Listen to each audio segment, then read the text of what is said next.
So, thank you so much, everybody that is here today, and for being here for our last lecture of 2018. So, it's our journey this year that is today ending for the lectures. And the topic I chose is spirituality. Okay. Of course, the concept of spirituality embraces a broad field of human thought. So I think we could well begin. Hi, Rafael. I think we could well begin by its definition. And I ran into some definitions, and one of those is that spirituality is a human propension to search signification for life through concepts that transcend the tangible. Okay? Spirituality, a human propension to search signification for life through concepts that transcend the tangible. Another definition. Welcome. We are talking about the definitions of spirituality, okay? And the second definition that I ran into is that spirituality is the search for a connection with something that is greater than us, okay? So we have these two definitions, the search for signification for life, and also this, the search for a sense of connection. Spirituality can also be understood as the quality of what is spiritual, very simply, or also the characteristic of some intense religious or mystic activity, okay? And from these definitions that I brought here, we can see that spirituality is the quality of what is spiritual, okay? This characteristic of intense religious or mystic activity in us.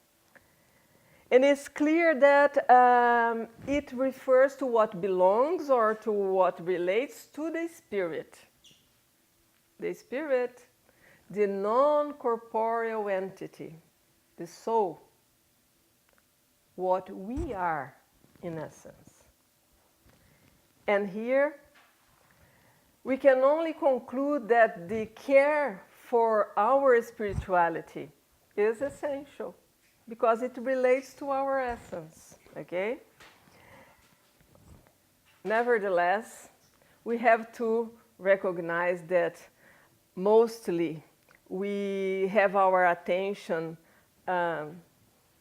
called by our material interests, our material needs. And that's okay, because we live with a material body in a material world. The thing is that what is important is for us to find this balance in our life, okay? So, and we can expand the understanding of the concept of spirituality. And we can begin saying that spirituality may or may not be linked to a religious experience, okay? Spirituality may or maybe not be linked to a religious experience. And so, it means that, one, the concept of spirituality may imply this bond between the human being, us, and God, okay?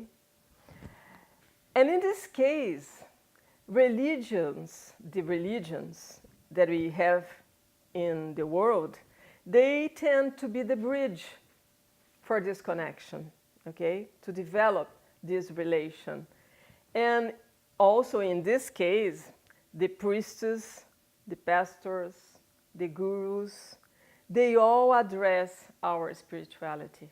In the spiritual matters, the religious matters that they deal with, all of them address our spirituality. And in the case of the people that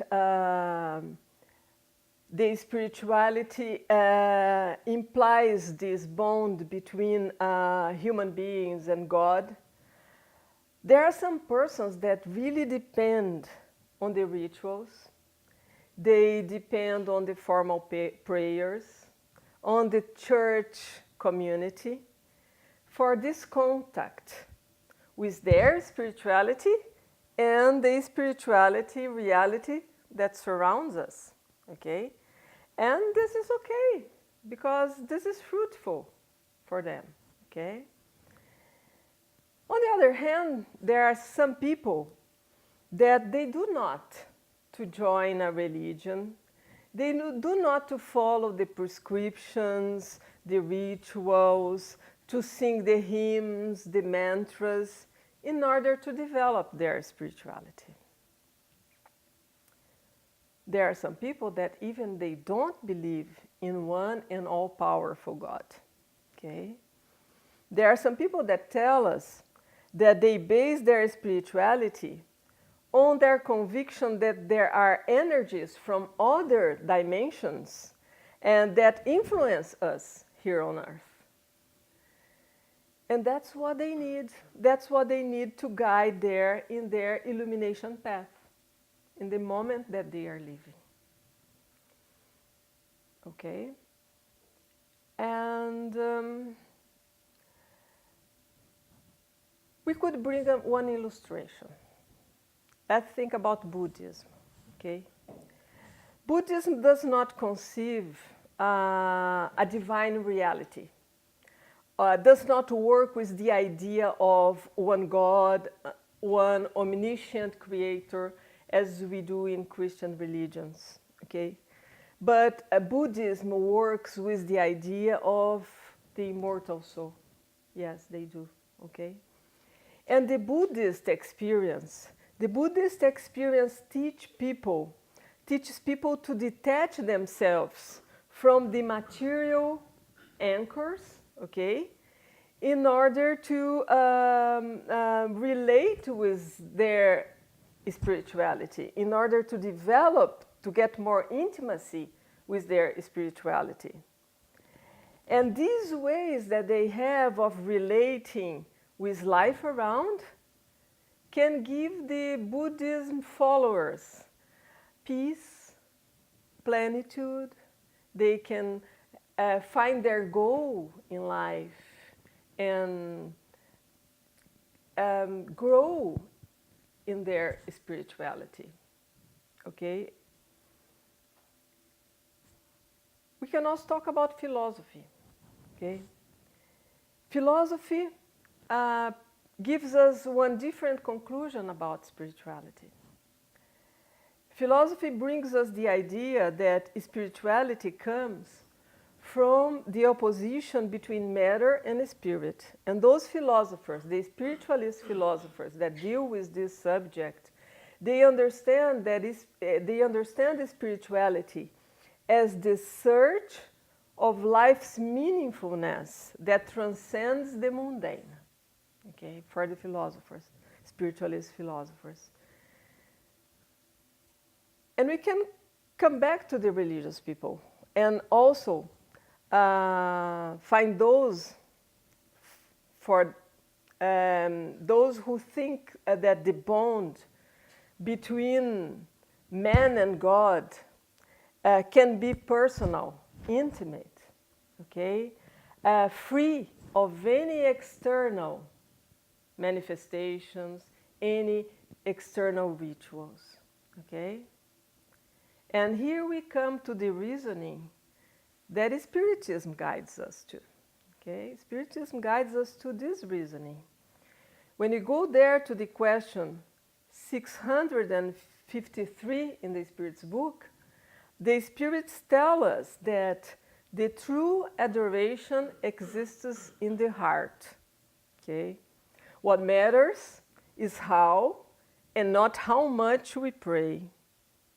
Also, that God considers the intention that motivates the act. And these instructions in Spiritism doctrine, they are consonant with the essence of Jesus' moral on this subject of adoration. Okay? Jesus, when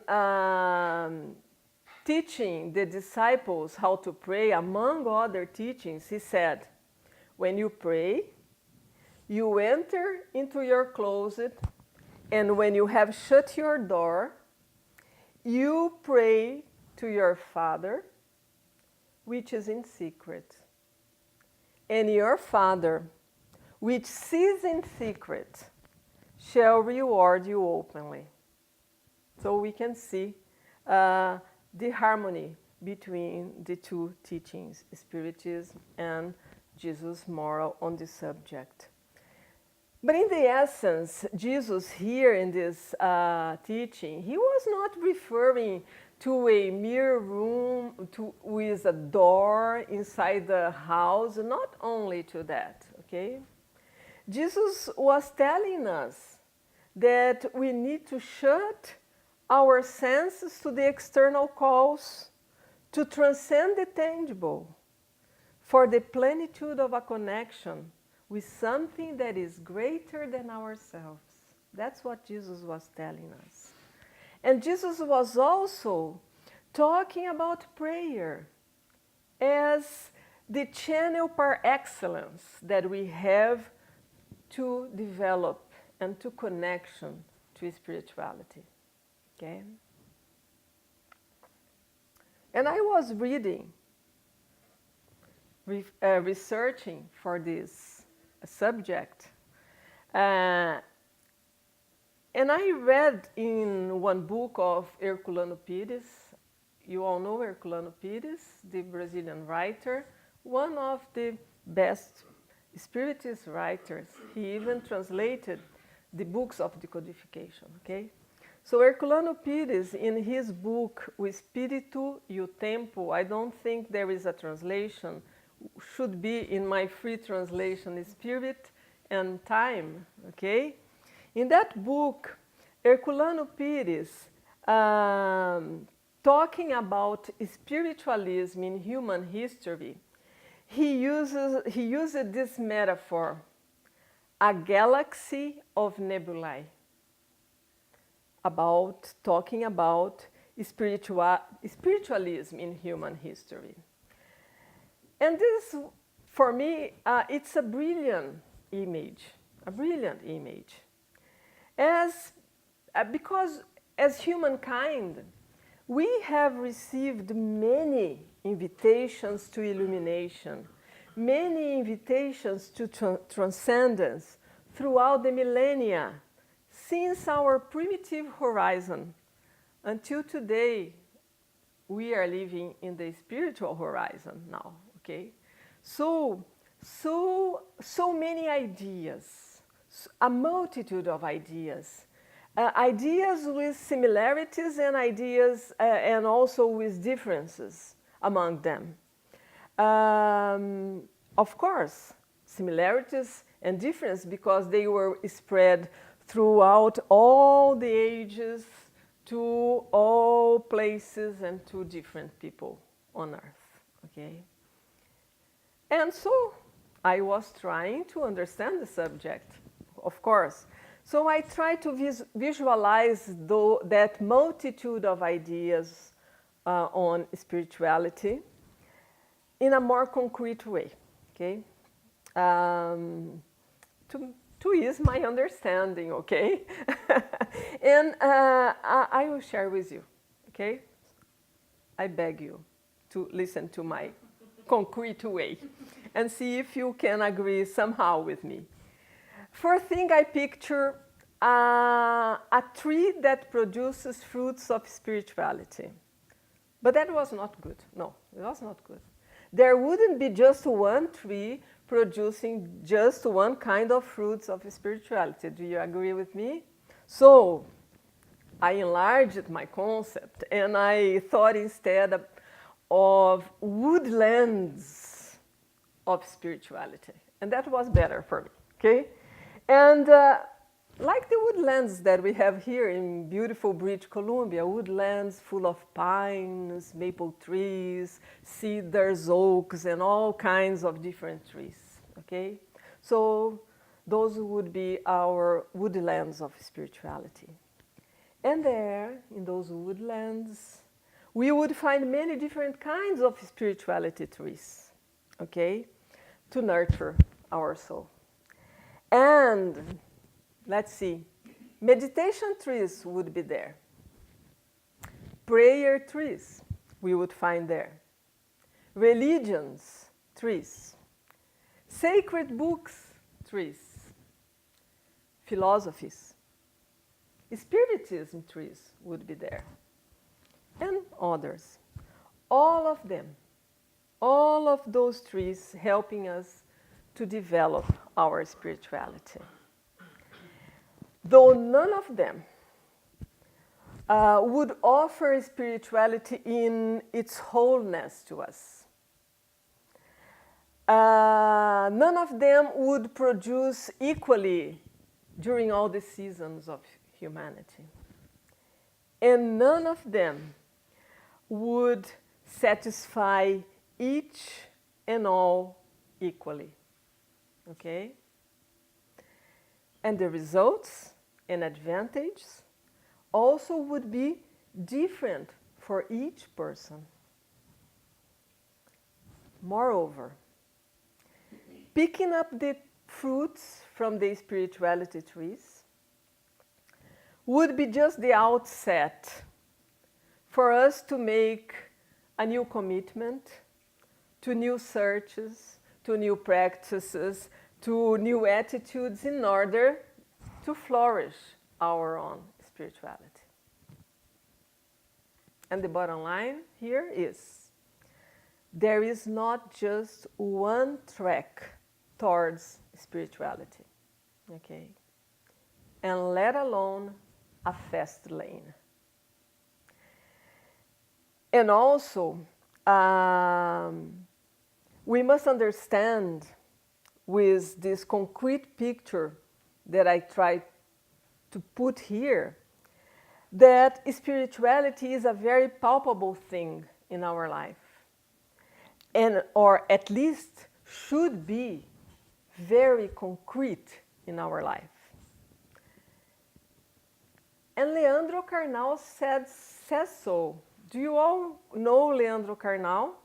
Do you? Okay, Leandro Carnal is a Brazilian historian, okay? And he is a writer on history of religions. He was a Catholic until his youth, and then he became an atheist. What, Vandalci? Aren't you talking about spirituality? Why are you bringing an atheist here? Well, you have to forgive me. I don't remember.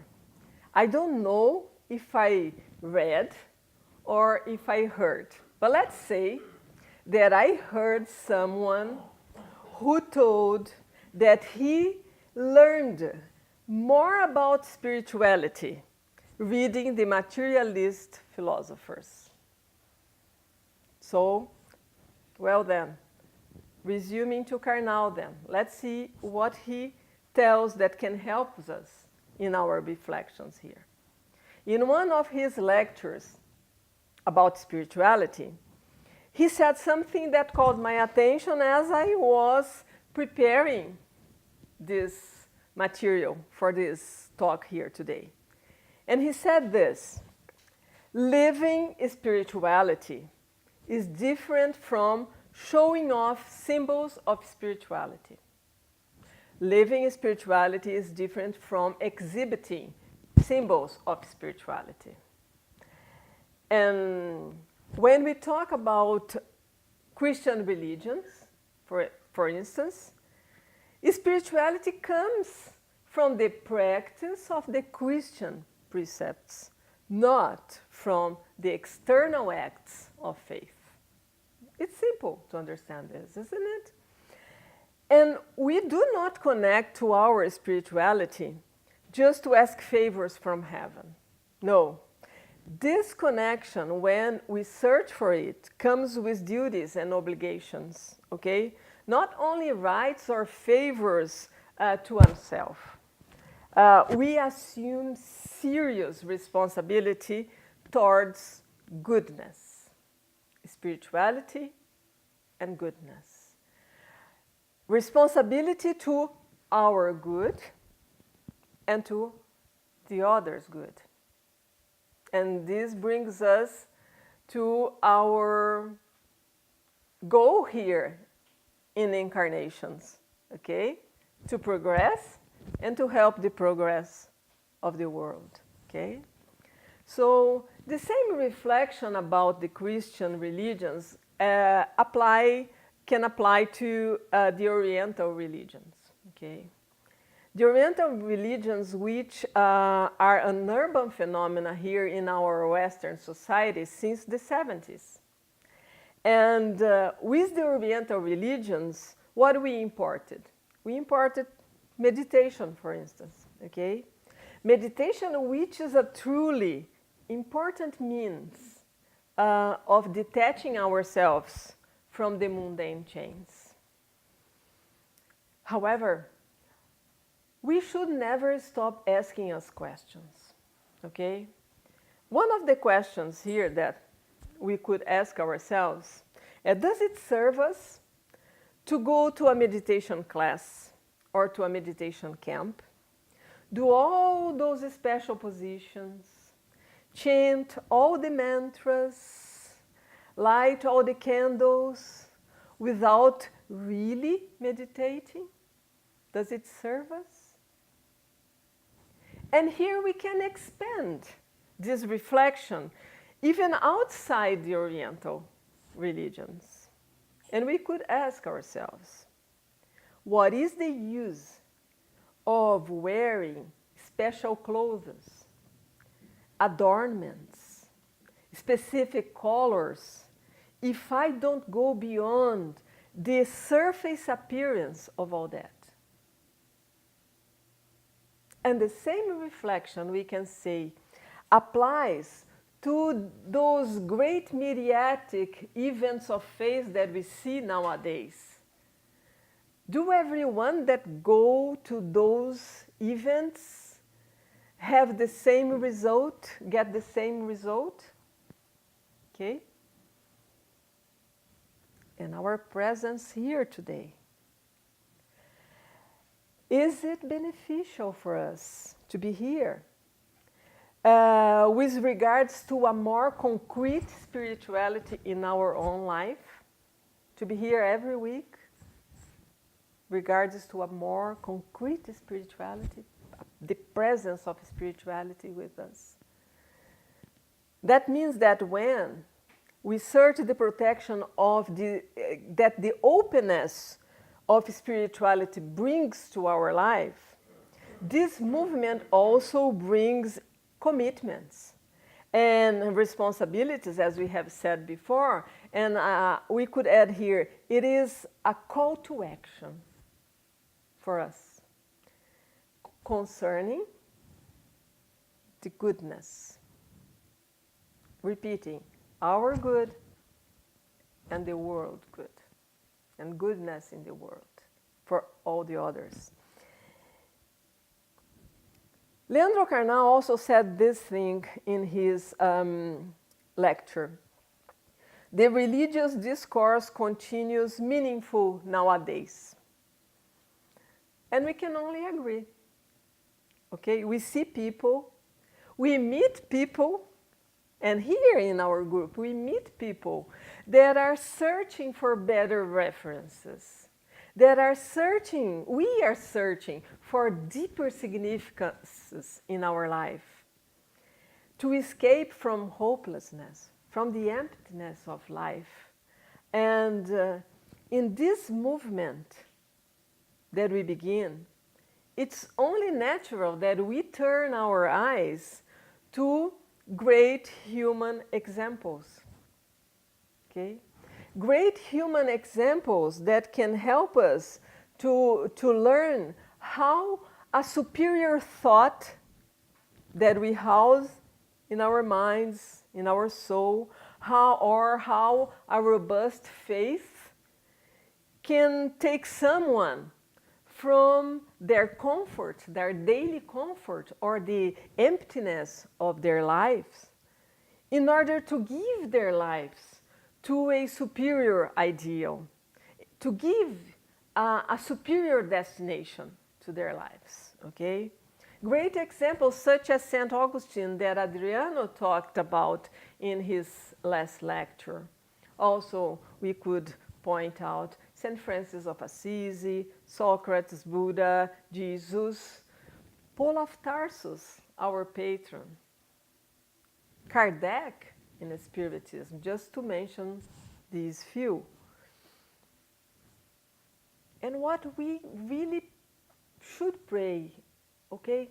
We should pray that this moment of human history that we all are helping to write, okay? That this moment can turn to be a truly religious moment in our history. Not due to the quantity or to the grandiosity of the manifestations of spirituality, but instead due to a true spirituality that goes beyond the external demonstrations, that goes beyond the individual preferences or the selfish interests of ours. Okay? So let's ask ourselves, if we are doing our part to rescue human religiosity from the empty formalities, okay, from the selfish movements of individuals who have God in their t-shirts, but not in their hearts and attitudes. And here in this last phrase, I'm quoting Leandro Carnal. Individuals that have God in their t-shirts, but not in their hearts and attitudes. Well, here I would ask ourselves again, is spirituality a concrete reality in our lives? Carnal says that the future of religion is brighter today than it was in the 60s, okay? And he talks about a research that showed that in 2015, there were more religious people than in 1970. And we have presented some statistics here about this in a previous lecture this year here also. So we can only agree with him. And yes, we see there is a greater interest in spirituality in the different fields of knowledge nowadays. There are many scientists, neuroscientists, psychiatrists, just to mention those that study about spirituality. And showing results in their researches that show that spirituality is fundamental for us. Because, they say, because the world is spiritual. Because we are spirits above all. Okay? And as we are spirits above all people have a spirituality despite obeying or following faithfully the dogmas or liturgies of one specific religion or one specific philosophy. Okay? In those researches, just to cite briefly, There are research in genetics and also researching some biological circuits. This is not my field, but as far as I understood, they are researching biological circuits related to faith, related to transcendence, to the divine in us, okay? There are also researches that show that our connections to spirituality makes us different persons, better. Also, we see the use of medical devices, analyzing sleep, analyzing dreams, and also analyzing mediumistic trances. Researches on near-death experiences, okay? Psychologists, psychotherapists researching reincarnation, and past lives therapy. Past lives therapy that is helping people to solve their past traumas in order that they can improve their present. And those past traumas showing that sometimes they are in past reincarnations, okay? So just to mention some, and so we can come to Spiritism, okay? No worries, we are not staying here until midnight, okay? So we are briefly talking about Spiritism and spirituality. But one thing that we should never forget is that Spiritism does not consider itself the only or the better way in the search for spirituality for everyone. Not for everyone, okay? Because we are different individualities. Imagine the whole world. Spiritism is one way, okay, of reaching this objective. Objective that is common to all philosophies and religions that consider that life is something distinct, is something important, more than just the matter that it expresses through. Okay? And, but we must say, Spiritism is indeed a precious tool for us to our spiritualization, to help us in our self-transformation, to help us to achieve higher levels of intellect and moral excellence, okay? Spiritism philosophy that at some point encounters and relives Jesus' moral, okay? It reinforces the practice of the moral precepts as a way for us to develop the superior virtues of the soul, to develop our spirituality, okay?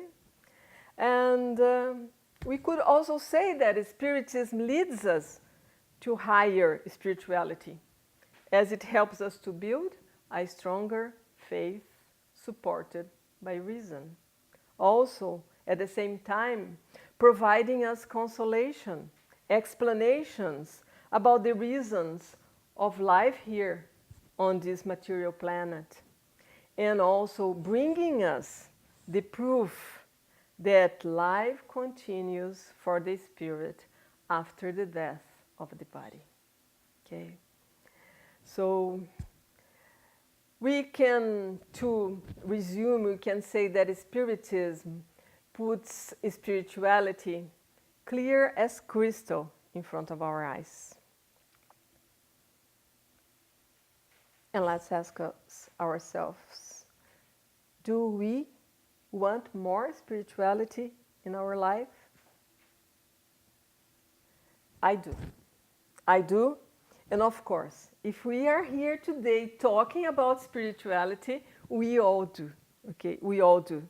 We all do, and we can say, because we have been studying the Spirit's books for so long now, we can say now that spirituality is an innate call for all of us. Okay? But we can also say that in order to have this awareness about our spirituality and make it flourish, we need to identify ourselves with the immortal spirit that we are. Okay? I would propose that we all go every day in front of the mirror and wave, "Hi, immortal." Okay? I am you. Okay? You are my true identity. Though people presently, they call me Isabel, they call me Vandalci, but I'm you, immortal spirit. Okay? And then, after identifying ourselves with the immortal spirit that we are, we'll be able to live as an immortal here in this material world. And hopefully, I think you all will remember our discussions from some weeks ago. And after that, hopefully, we may die as an immortal. Yes, because this is our concern, to die as an immortal. Okay? And we see in the Spiritist literature many examples of spirits.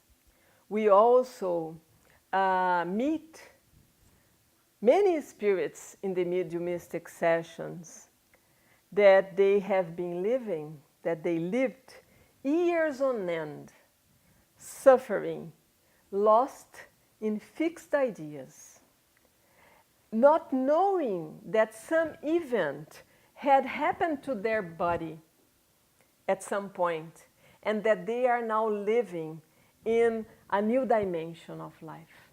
Okay? So, identifying ourselves as an immortal is very important to us.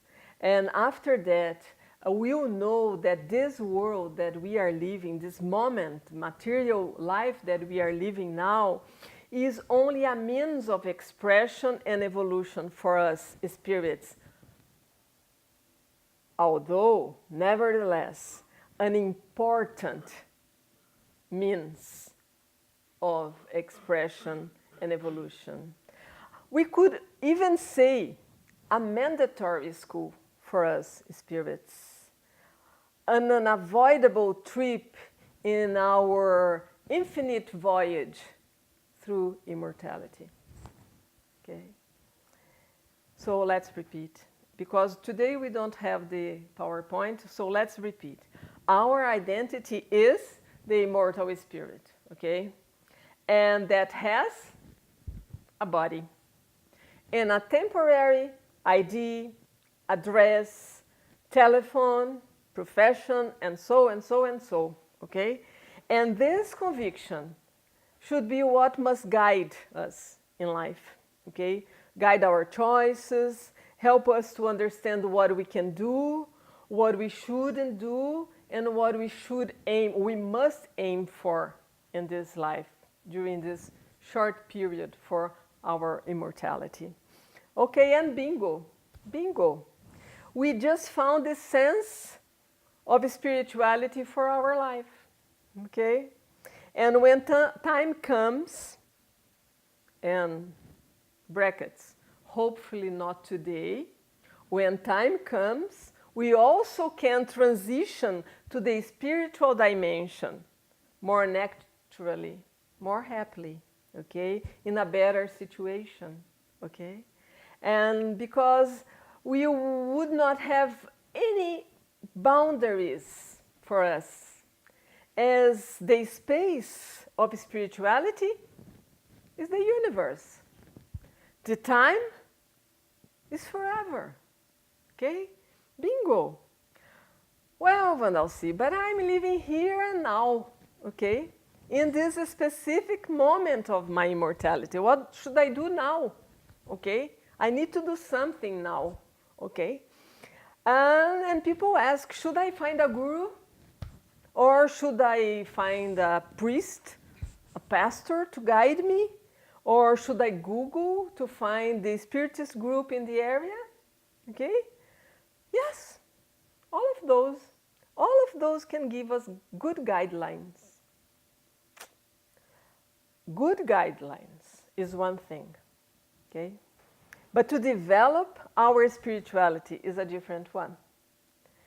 It is an individual task. Nobody can do it for us. And about this individual journey, individual task, I was listening to a lecture of Haroldo Dutra Dias this year in one congress in Brazil, in Roraima. I never know how to say the name of Roraima, okay? And he brought up some reflections in his lecture. By the way, the right ones that I needed to continue our reflections here. And I'll try to mingle his ideas with mine so we can move on, okay? So we came to this point today. We are immortal, okay? We are immortal spirits.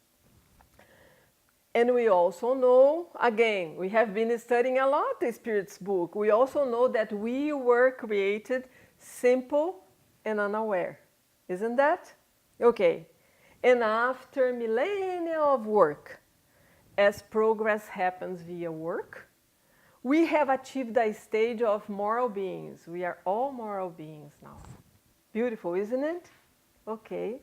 And it means that we have already developed some divine potentials, which were always there inscribed in our conscience. I never know where to point, conscience here. For me, it's here, okay? As seeds that bloomed under the pressure of time and effort, okay? And let's not forget again, those potentials, those divine potentials that we have now as moral beings developed, we have to use them for the effective action in the goodness, okay? Our good and the common good. Again, Vandalsi, yes, because this idea leads us to conclude that our search for spirituality, though an individual journey, though an individual task, is not a lonely one. We are never alone. The divine influences our way of living, influences our life through the presence of the divine laws, okay? And because we have this divine code as cells in our conscience, we find pleasure in the divine, in everything that is beautiful, in everything that is just, harmonious, and good, okay? And because we have this strict connection with God in our conscience, we yearn for freedom. We yearn for justice, for love, for equality, and so on. And all of this brings us peace, harmony, and brings us happiness while we're still on our journey towards happiness and to perfection. So this idea also leads us to figure that our search for spirituality is not a one-sided movement. It's not a unilateral movement. No, we are channels. We are channels, and the divine can express in our favor through us. But not only that. The divine expresses through us. So, with our thoughts, our feelings, our actions in the world, we can favor our brothers and sisters in humanity. We can help the progress of the world, okay? So, in this search, there is no space, as we can see, for any selfish behavior, okay? Any narcissistic movement of ours. We are thirsty for spirituality, yes, and we can quench the thirst when we fulfill the divine will in our lives and live by its laws. Okay? To the ultimate level, it will come someday for us. We will be able to live according to the universal code of love, to the ultimate level of love charity, being the characteristic of everything we think, of everything we feel, of all our actions. Okay? It will come for us someday. So, we receive from the abundant love, okay, the force that supports life. And we share love. We share love the way we can now, okay, in the amount that we can have to share, okay. We share love with the others. And by doing so is how we achieve our spirituality, higher spirituality, is how we achieve little by little our illumination as spirits, immortal spirits. So as we can see, we are coming to the conclusion. As we can see, talking about spirituality means to talk about the moral laws and about God's presence in our lives. And consequently, to our more spiritualized presence in the world, to our more divinized presence in the world. And ultimately, talking about spirituality means that we are talking about our rights and duties towards God, ourselves, and the others. Simple like that. So I think that here we could propose Jesus' words in the Gospel of Matthew as the paramount guideline to our illumination. Jesus said this: "You shall love your God with all your heart and with all your soul and with all your mind. This is the first and great commandment. And the second is like unto it. You shall love your neighbor as yourself. On these two commandments hang all the law and the prophets." And I can only say thank you, okay, and God bless. Thank you.